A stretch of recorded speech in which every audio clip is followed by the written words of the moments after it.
des humanités au lycée Saint-Michel et Maurice Delafosse. Avocat à la cour, ancien secrétaire de conférence, Maître Bamba Cissé est un produit de l'université Cheikh Anta Diop de Dakar. Aujourd'hui membre de l'Union internationale des avocats à 35 ans, il s'impose parmi les grands du barreau sénégalais. Au cœur de plusieurs dossiers brûlants comme celui de Cheikh Béthio Thioune, de Luc Nicolaï ou encore de Tombon Wali. Très grand regardant des principes de justice, Bamba Cissé aime citer les textes et évaluer leur degré d'application. Pourtant, il fait partie de ceux qui croient en l'effectivité de la séparation des pouvoirs au Sénégal. Maître Bamba Cissé reste encore apolitique dans un état où la chose politique régule souvent les activités des robes noires.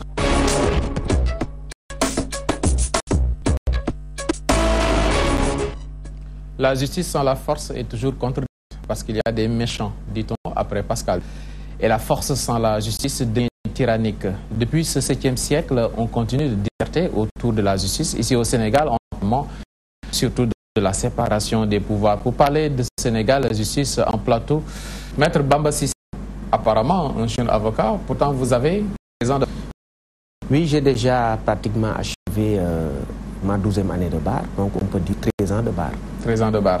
Aujourd'hui, avocat de personnalités au Sénégal comme Luc Nicolaï. Oui. Vous faites partie également du pool d'avocats de Cheikh Béthio Thioune. Tout à fait, oui. Tombon Wali, présentement. Oui, des dossiers brûlants. Massata Diack. Oui. Oui. Diack, ce matin, vous avez été à la barre, non? Oui, le dossier a été renvoyé. C'est un dossier de flagrant délit, un dossier qui est assez simple et qui a été renvoyé. Assez simple, mais je ne voudrais pas un peu insister sur le fond de cette affaire qui est là, qui est pendante. C'est une affaire particulièrement de flagrant délit simplement, donc qui ne mérite pas, à mon avis, un certain nombre de commentaires. Il peut être coupable? Non, il n'est pas coupable. Il n'est pas coupable? Non pas parce que c'est mon client, mais il n'est pas coupable. Tout le monde connaît Massata Diack, c'est une personnalité dans ce pays. C'est quelqu'un dont le comportement principal ne s'accommode pas de certaines choses. Et puis, c'est un accident comme ça qui est survenu au cours d'un petit déplacement hors de chez lui. Donc, je ne voudrais pas un peu entrer dans le fond de cette affaire qui est une affaire simple, dans laquelle il y a un fait qui est particulièrement involontaire. Et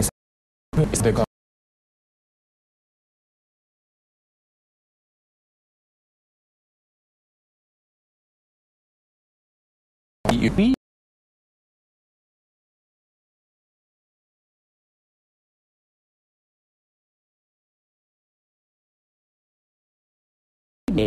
c'est des choses qui arrivent, ce sont des accidents comme les accidents de la circulation. Tel a été le cas, c'est une faute qui était involontaire. D'ailleurs, c'est un cas typique d'infraction involontaire.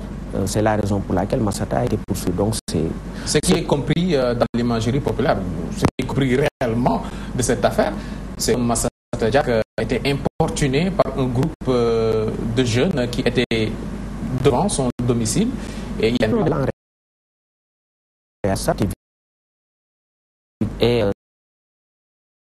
il disparaît.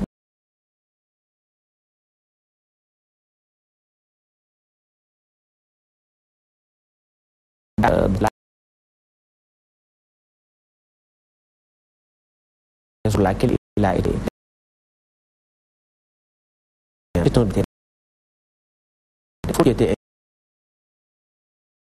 Et donc, tout ça explique que Massata a été appréhendé et relâché.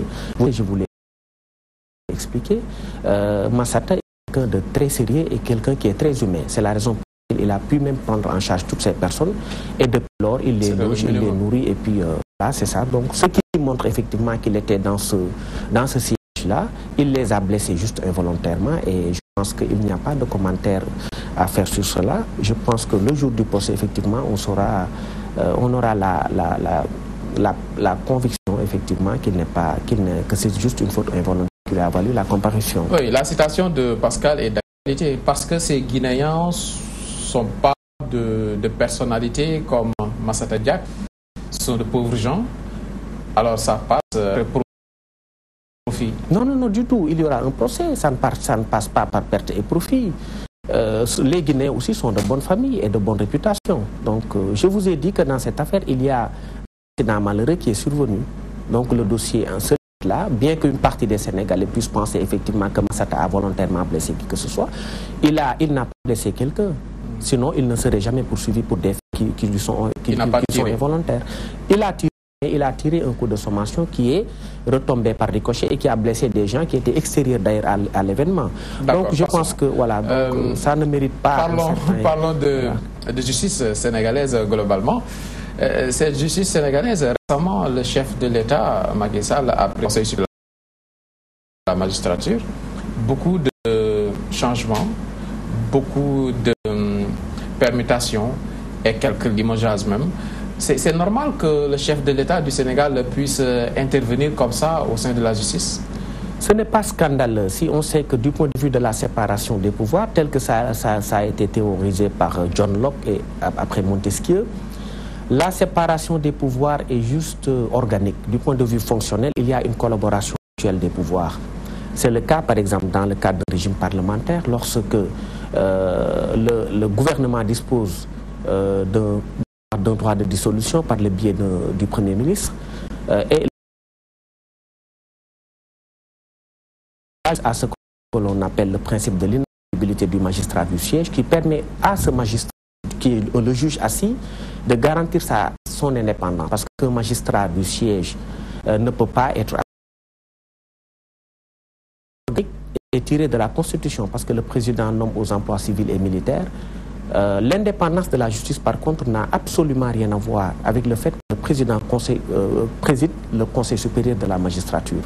C'est plutôt une question de personne. Si un juge veut être indépendant, personne ne peut l'empêcher d'être indépendant. Oui, mais dire que la personne peut être indépendante si elle le veut. Ce n'est pas simpliste parce que s'il appartient au président de la République de nommer les juges, c'est le juge qui prend sa plume pour prendre des décisions. Donc c'est dans le secret de sa conscience que le juge prend des décisions. Mais le juge, ce n'est pas le président qui tape à la porte du juge pour lui dire de prendre des décisions. Dans quel sens? Le juge a l'opportunité, a la possibilité de refuser. Si nous vous suivons, donc c'est le juge dans une dictature que d'être juge dans une république. Non, ce n'est pas la même chose. Donc, parce que les textes ne sont pas pareils. Au Sénégal, les textes organisent les choses de telle sorte qu'il y a un pouvoir d'appréciation qui est laissé à la justice. Parce que je rappelle qu'en France, par exemple, le pouvoir judiciaire n'est pas considéré comme un pouvoir. Nous avons hérité notre système judiciaire de la tradition française, dans laquelle le pouvoir judiciaire est une autorité et non pas un pouvoir. Donc l'indépendance est encouragée par le système. L'indépendance est encouragée. Maintenant, il y a des pratiques qui, là-dessus, je peux vous rejoindre, peuvent exister, comme le fait de nommer un juge en qualité d'intérim pour un peu fragiliser le poste, de sorte à avoir une prise sur sa mission. Par contre, même le juge, moi, si j'étais juge,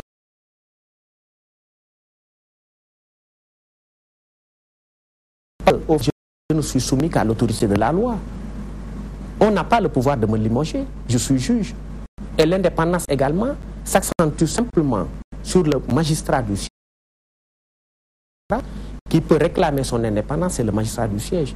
C'est différent du magistrat du parquet qui, par le lien organique du justice, existe en vertu de ce lien avec l'acte que constitue la justice, qui exerce une tutelle sur le procureur de la République. Mais même dans ce cas, on vous dit que la plume est serve, mais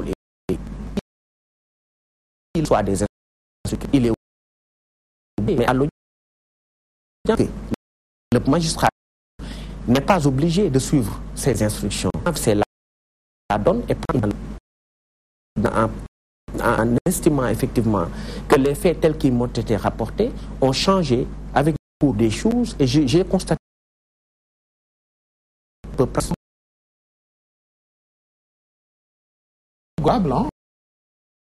vous, justice. Je ne pas parce que n'est pas lié, je pense l'opinion.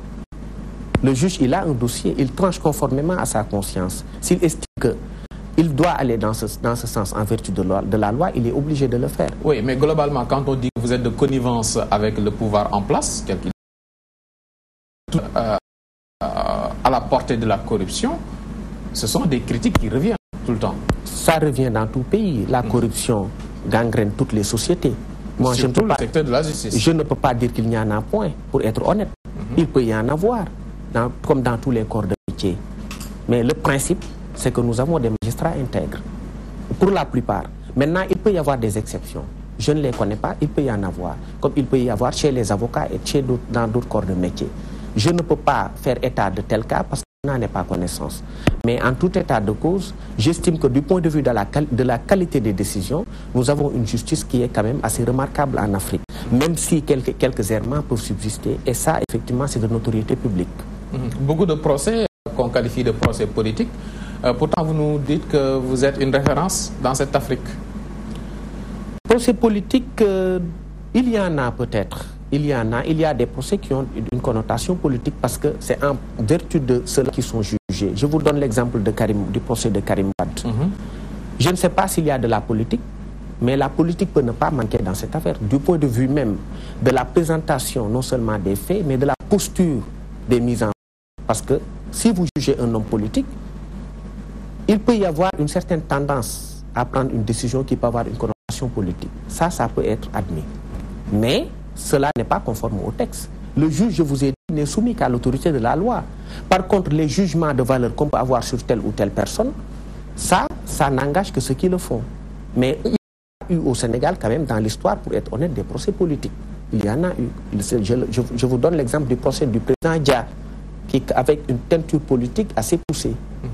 Il y en a eu d'autres et d'autres également qui peuvent être considérés comme des procès à connotation politique. Par solidarité de corps, nous pouvons comprendre que vous défendiez vos homologues de la justice, mais quand même, il y a des freins pour ces sénégalaises, ne serait-ce que l'existence de ce département de la justice au niveau de l'exécutif qui a une mainmise sur tous.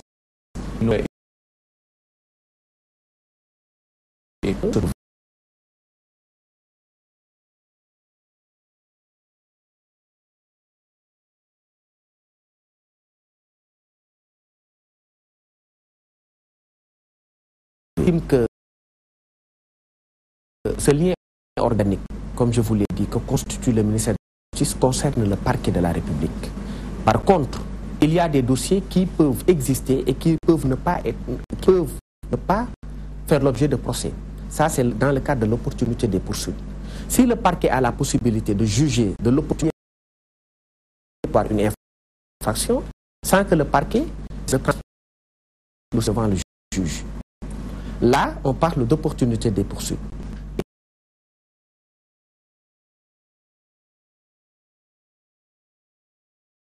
La justice est par ricochet à l'exécutif que constitue le président de la République.